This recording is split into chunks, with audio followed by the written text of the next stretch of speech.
member of the California Arts Council and Beverly Hills Arts Commission, is the former West Coast editor of Andy Warhol's Interview magazine and society editor of the Herald Examiner.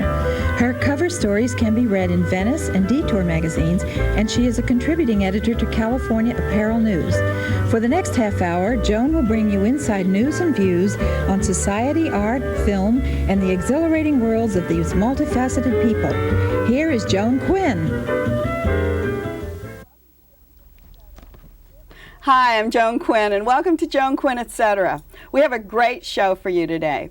Our guests are actress Susan Strasberg and art dealer Anthony Ponter.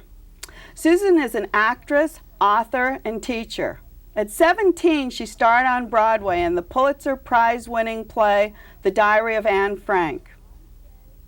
She's had an illustrious career on stage. She's been in more than 35 or 40 films, and she's done extensive TV work. She's written 2 books, Bittersweet, an autobiography, and Marilyn and Me, Sisters, Rivals, and Friends. It's about Marilyn Monroe. Susan teaches and lectures as well. I don't know when she has the time to do everything. Susan, when you're lecturing at charity work, charity events and universities, what do you tell them about your famous family, friends, and life with these people? Well, it depends, because I don't just lecture about my family. Sometimes I will talk, listen, I talk about anything they ask me to just about, but I talk about things like women and creativity.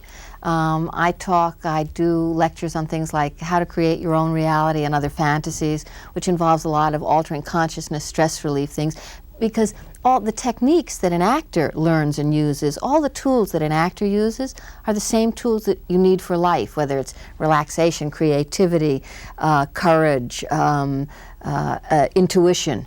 So I've actually talked about a lot of different things. About my family, it will depend, because when I lectured on the first book, I talked about my whole life, which also involved going through the 60s and the whole drug culture, which I got involved with. And then my daughter, Jennifer, who's now 26 and taller than me. Of course, that's not saying much, but no, you know what's so strange? I tell my age, but I don't tell my height. Oh, well, we talk about vanity. We know you're short. No, I am not short. Would you have said you're short to Napoleon, Attila the Hun, and Alexander the Great? No, you're much softer than they are. I think I could get away with saying it to you. You have the one thing I noticed to make you about 2 inches taller, the platform pump on today. Yeah. For the rest of my life, I think if they did implants in your feet, I would probably have heels implanted. Do you actually go on a lecture circuit? Is that how you I actually don't have so much time to do that, because I'm teaching acting all around the world. I teach regularly in Rome. They've given me my own little theater and studio there. And then I just finished a film in Italy, so that I was there for 3 months doing. I did an Italian version of Chekhov's The Cherry Orchard, done by a young director, first film. The only other American in it is Marissa Berenson, and it's a part of a lifetime. She's, if you know The Cherry Orchard, yes. She's an alcoholic nymphomaniac suffering because her child has died, drug addict, a complete drama queen, hysteric. And it's the kind of part you wouldn't want to live, but it's very nice to play it briefly. So that between the balancing, sort of this juggling act of teaching and acting and writing, the lecturing I haven't had as much time, because you commit way ahead of time. Did you do The Cherry Orchard in Italian? I did it half in Italian, and then when I got to the long monologues, because I knew they were going to dub me anyway. The same person is dubbing me that dubs Glenn Close and Meryl Streep.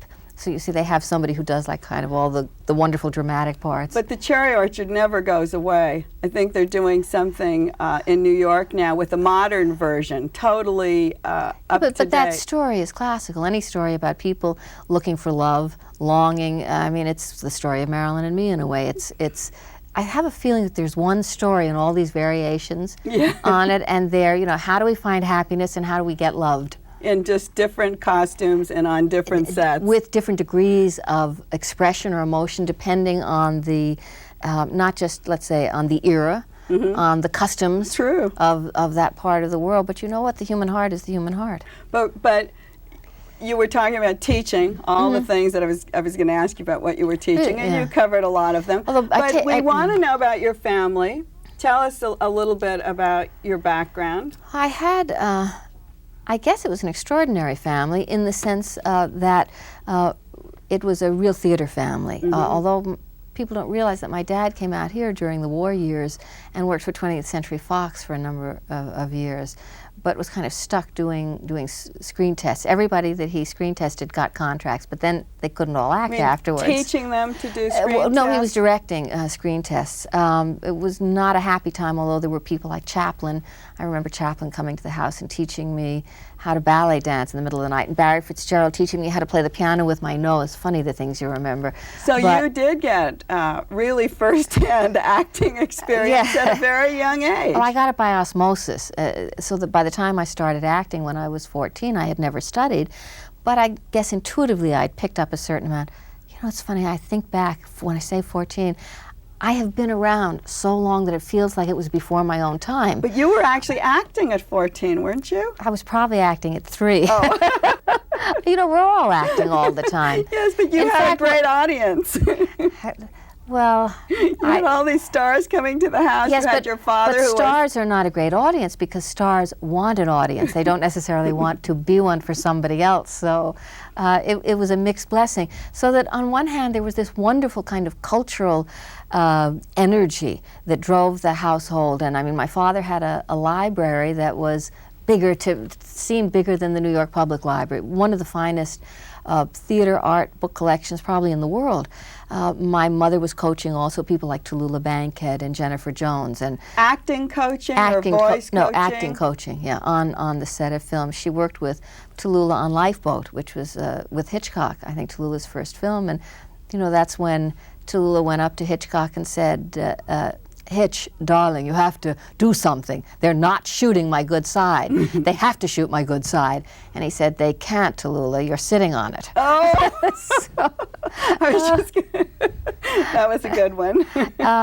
So my mother, really in a way almost more than my father, was a part of Hollywood in a way because she was out here on her own doing things like that. Then, before she married him? No, she had been an actress before, but separately. In other words, he was in New York teaching and she would be out here and coaching. So that it was this wonderful kind of, we had musicians and painters and artists of all kinds and writers. And it isn't that artists are different, so different from other people. I think if you could define the difference, you would say, well, most people lead lives of quiet desperation, and artists live lives of noisy desperation, which I figure is one step closer to health than keeping it all inside. I think it's like scary desperation in artists, too. They're always on the line. Visual artists, actors, any field you're in. You know what? If you're not living, you're dying. And at least an artist, because they live on that edge, that adrenaline edge, or on the dark edge, you know, where you're so close to light and dark, that at least Helen Keller said something which I always thought, my God, she was deaf, dumb, and blind, and she said this, because she was an artist, essentially, and she said, life is either a daring adventure or nothing. And so between, let's say, pain and nothing, I would choose pain. And it was daring for her to sure, go that way. You have hundreds of interests, and when I read your bio, I couldn't believe all these things, and I was just going to ask you about each one so you could tell how they relate. It's all these interests that get me into trouble. Painting. You were talking about art. Painting. Yeah. Haven't done that for a long time. My dream is one day the house with, you know, running water in front of it somewhere, I don't know, in the country, my gentleman farmer house or farmeress with a painting studio, because I loved painting. And I went to Music and Art, which was the only high school in the country. You did? I could paint these flowers. Also, and in cut off my ear. In Marilyn and Me, you talk about setting up your painting, your painting when she comes in the room. The thing was that I was, at least, you know, I was so jealous of Marilyn in so many ways, although we were friends, but at least painting was something that I did that she didn't do. So naturally what happened is she saw me and she said, oh, can I try that? And I very graciously said, yes, go ahead. And she proceeded to do 2 very quick paintings in my sketchbook, and of course, everybody went wild. My parents said, my God, look at the sensitivity, look at the lines, look at the intuition, and they were self-portraits that she painted of herself. And one was this sad little girl, which represented what she would say about herself, which is that that little girl inside her, that hungry, longing little girl, was always just in back, looking out of her eyes. And the other was this kind of sexual, sensual, cat-like drawing. I'm trying to think, do you have the book? I don't know. it right here. I wonder if you can see the drawings, because they're But lovely. they were also, you suggested Anyway, she using color, and she said, no, I'm going to use black and white. I think it's in Listen, the you know, middle. it's funny. You could suggest things to Marilyn, and she took suggestions.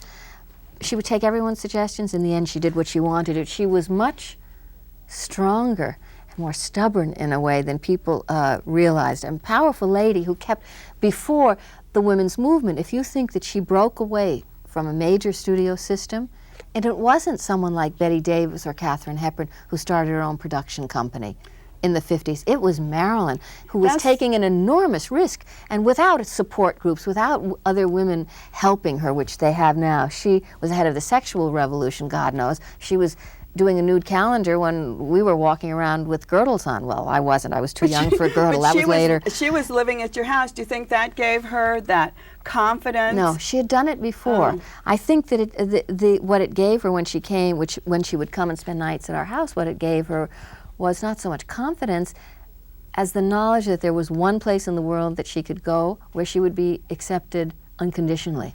Because even when she went to her therapist, she used to say, geez, she said, I can't tell him the truth. She said, he'll hate me. He'll think I'm a horrible person, which I can remember doing too. I remember going to my doctor and I would go, oh, I can't cry today because I'm taking photos later, so I can't ruin my makeup. And I'm thinking, I'm paying him this. You know, there's some part of you that knows that you're an idiot. You know that voice in your head? I remember saying to Marilyn once, you know, I've got this voice in my head. It's like this little man who keeps saying, I'm not good enough. You are not good enough. You're not good enough. And she looked at me and said, gee, you only have one voice? I've got a committee up there. She actually did. She actually thought she had a lot of people talking to her and that they were behind her. You know something? I do too.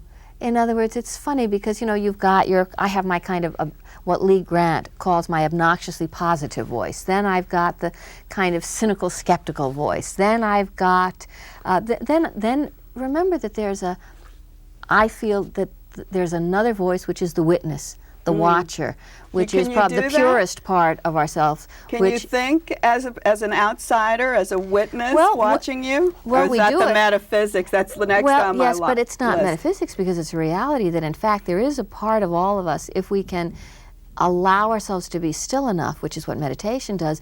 If you allow yourself to be, or not even meditation, you don't have to do conventional meditation, anything where you get the mind to shut up or where you give it a focus so that it has something to do and so it can get out of your own way. And when you're in that altered state of mind, for instance, when you're painting or when you're acting well and it's kind of flowing through you, you are a witness because you're out there crying, laughing, dying, and yet there's a part of you that's not taking it seriously, knows it's an illusion. The danger is that we do that in life and think it's reality, and the witness, we don't listen to the witness anymore. We forget who the witness is. Yeah. What about mantic arts? What is that? Well, that's a fancy phrase because I don't like to semantically use the term metaphysics because it alienates some people. And it seems to me that it's like religion, that you can believe in things, but if you don't belong to conventional religion, you shouldn't be put off. In other words, there are a lot of things that so the mantic arts is numerology and astrology, which my friend Sidney Omar has taught me. I do a little, besides acting, writing, Marilyn, me, and teaching, I also do a little numerology on the side, just for my friends. Numerology and astrology. Numerology and astrology go under the mantic arts or sciences. It's interesting because it's funny when Nancy Reagan, when there were all the problems about the astrology, and I thought, God, if she knew the history of astrology, all she had to say was, both Roosevelts kept their charts in the White House. I mean, that it was good enough for Galileo. It was good enough for Queen Elizabeth and even Churchill. Do you know that Churchill used an astrologer during World War II because Hitler had an astrologer, so they got a famous English astrologer to do a chart to tell them what Hitler's astrologer was telling him. That And it worked. That would have been much sounder to go through that and to think about those Who knows? things. But you know, to me, astrology is like this. Is a kind of a cosmic navigational system. It's energy. We're all energy. We're 75% water, and astrology is kind of a roadmap of that, which isn't predictive so much, but gives you I'm just looking, listen, I'm looking for any edge that I can get in life. And our numerology, our numbers right now are telling us we're going to have to go off. Can we find this? What it is that it's not in the picture section. It's somewhere. Here it is. There it is. I don't know if you can see it. With the close-up. Do you want to hold it up? That, you know, Marilyn. Hold it like Marilyn gave my brother a Thunderbird for his 18th birthday, and she gave me a Chagall. But you know something? I think that I treasure these more than almost anything. These and the pearls that I'm wearing, which she gave to my mom. And we treasure that you came with us today. Thank you so much, Susan Strasberg, for being with us on Joan Quinn, etc. And I didn't finish the book, but I'm going to finish it tonight. Good. Thanks for being here. Thank you. We'll be right back with Joan Quinn, etc., right after the break.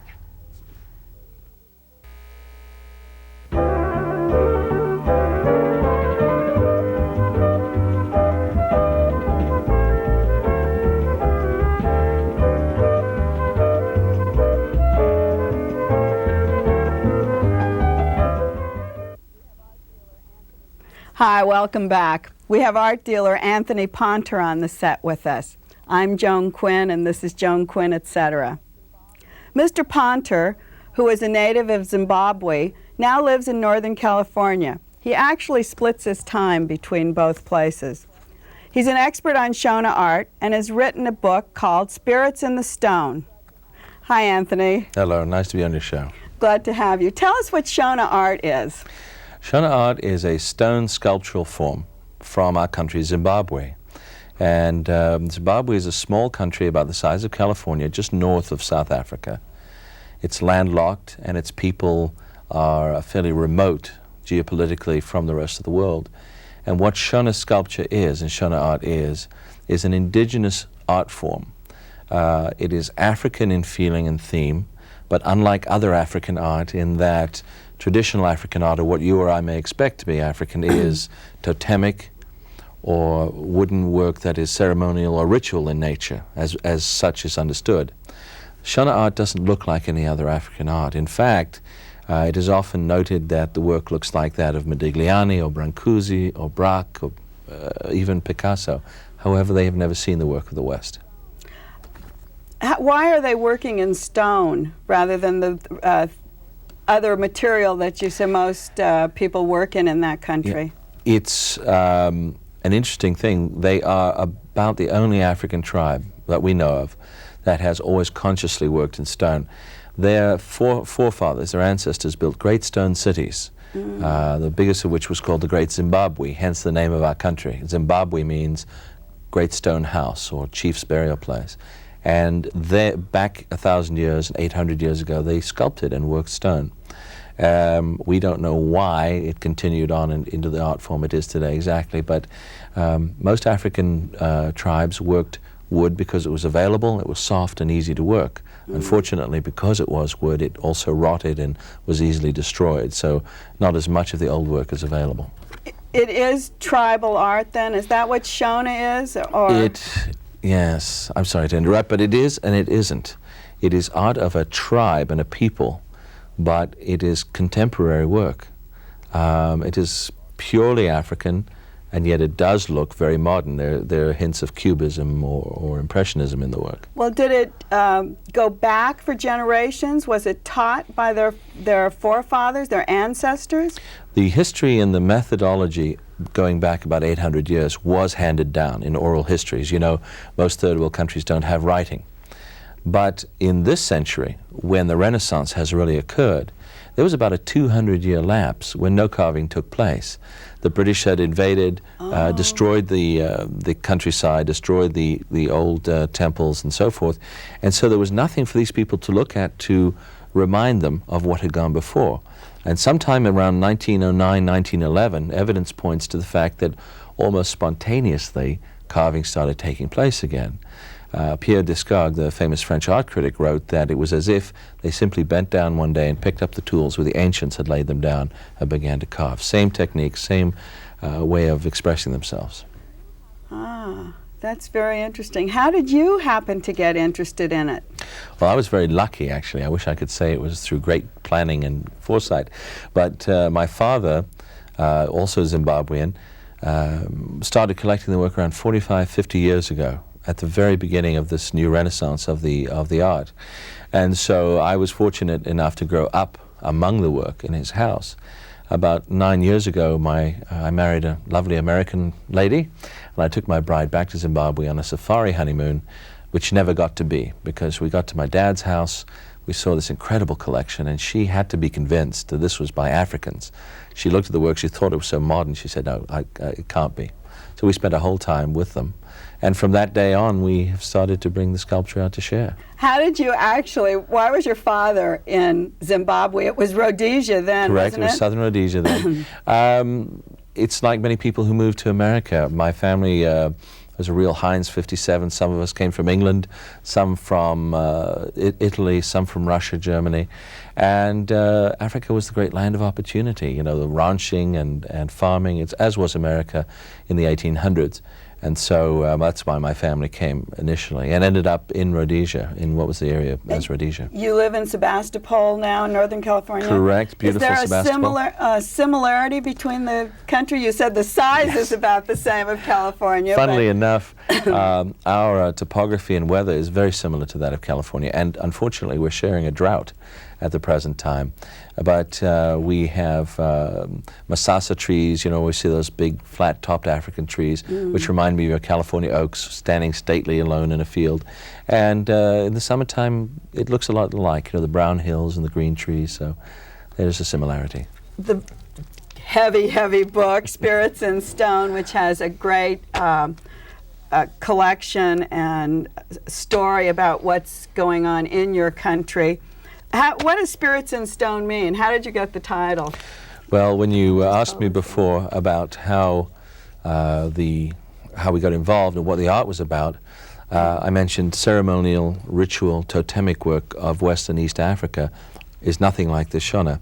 Shona work celebrates, pays homage to, or illustrates the spirits in the spiritual world. The Shona believe in animism. Spirits live in everything, in the rock, in the water, in the trees. And they work to reveal the spirit that's within each stone. So this picture that we just saw has a certain kind of spirit to it? Exactly. The three-headed spirit is of family. And the two on the sides are the ancestors, which you see how their eyes are shut in the other picture, the one in the middle being open. The open eyes show it's alive today. The two are passed on, but they're with us to guard and guide us in our everyday doings. I thought this was really very beautiful, too. Yes. In a different color stone. Most of the stone is very dark, it seems to me. Yes, there is more dark than light serpentine in Zimbabwe. And this is just a... Well, that is a figure of an elder. As in many third world and developing countries, ancient ritual and ceremony says that we must respect the elders. The elder is a repository and a treasure chest of wisdom. And so a theme you often see carved in the Shona is of the elder. And there the elder is nicely wrapped, warm in his blanket, and it's all one piece of stone the way it's been worked. Do they sign their pieces? Some do, some don't. To the Shona, ego is reprehensible. And so to sign a piece and have a big signature is to show too much ego. You must be humble and have humility. But we are trying to get them to sign these days. I would wonder who actually collects this kind of work? Well, the work has been collected avidly in Europe for many, many years, because it started coming out first in the 60s. And America happily now is starting to discover it. But people like Prince Philip, the Rothschilds, the Rockefellers, and many, Sir Richard Attenborough, the director, came to Zimbabwe to make Cry Freedom. Oh, right. And he went back with 29 crates of Shona art. He couldn't believe the purity of the work. Do more than one artist work, or more than one artist working on a piece together? I know what you meant. Do you know what I mean? I did. And I'll answer it as clearly. No, I'm just kidding. The art is done by about 600 artists out of a population of about 10 million people.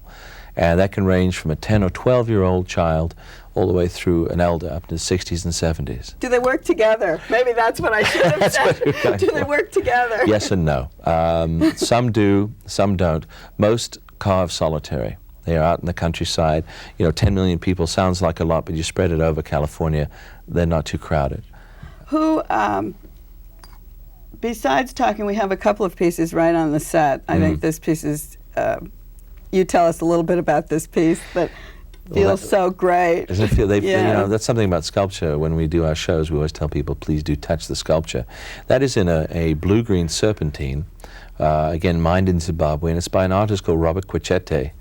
The theme of family is very strong, and they interpret it also through animals. One of the reasons Zimbabwe has been able to be such a strong young country is because family and spiritual values last, and they still are part of the glue of society.